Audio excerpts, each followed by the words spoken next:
Hey folks, welcome back to Black Rhetoric. Just want to come over here, get online for a little bit, and provide an update on the incident, posted two previews about it, of a three-time felon by the name of Deabra Redden, who attacked a judge named Mary Kay Holtis during a sentencing hearing last week. Now, Redden appeared back in court today, January 9th, to hear what sentence he would have received in that initial hearing had he not attacked the judge.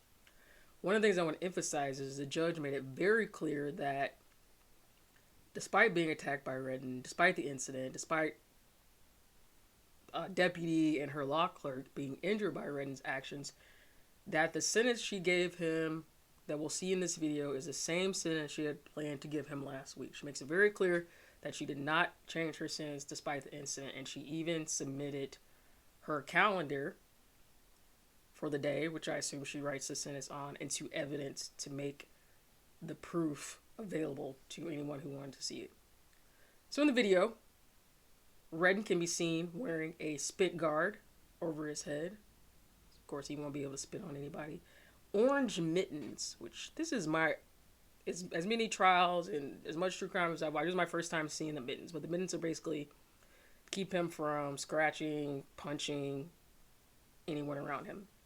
And he also had on handcuffs, which were attached to a chain belt. Now, of course, Redden is in custody now, based on the courtroom incident from last week, whereas previously he had been on probation.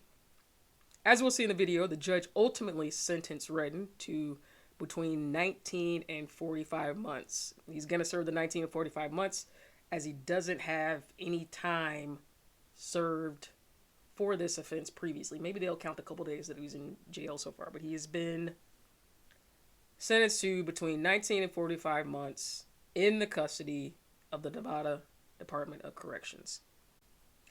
A different judge will handle the case stemming from the previous assault.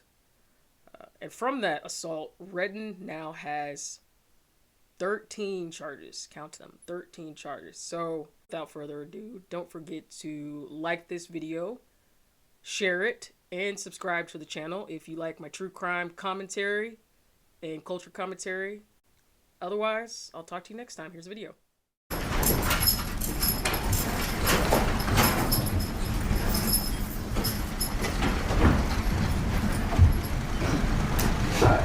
Mr. Almasi's here now. Morning, Judge. Good morning. All right, this is on for the continuation of Mr. Redden's sentencing. When we were last here, arguments were concluded and the court had begun to pronounce sentence when an incident occurred, an incident initiated by Mr. Redden, preventing the court from completing sentencing. That is the sole purpose for today's hearing. Any other issues that may arise from the events that occurred last Wednesday will be handled at a future date by a different court. For purposes of the record, I want to make it clear that I am not changing or modifying the sentence I was in the process of imposing last week before I was interrupted by defendant's actions. I am making my calendar page from that day an exhibit for the court. As it existed the moment I walked in, prior to anything happening, nothing's been changed, indicating the sentence I intended to impose. Although I move back for a moment. All right, that being said, in accordance with the laws of the state of Nevada, this court does now sentence you in addition to the $25 administrative assessment fee, $150 DNA fee, the $3 DNA administrative assessment fee, and $250 indigent defense fee, 19 to 48 months in the Nevada Department of Corrections. How much credit for time served does he have? It's 0 days. He was on probation when he committed the offense and was revoked on probation to serve the jail time October 25th. That time it expired at or about the time of the plea. So He's 0 days credit. Mr. Almasi, if that's different, let us know and we'll fix it. I will. The motion to quash mandatory is moved at this point. And for the record, I just reflexively wrote 0 days credit time served on the notes instead of what I just said. So that is an addition as of right now. That's correct. The probation case number, just for the record, is C370775. Thank you. Thank you.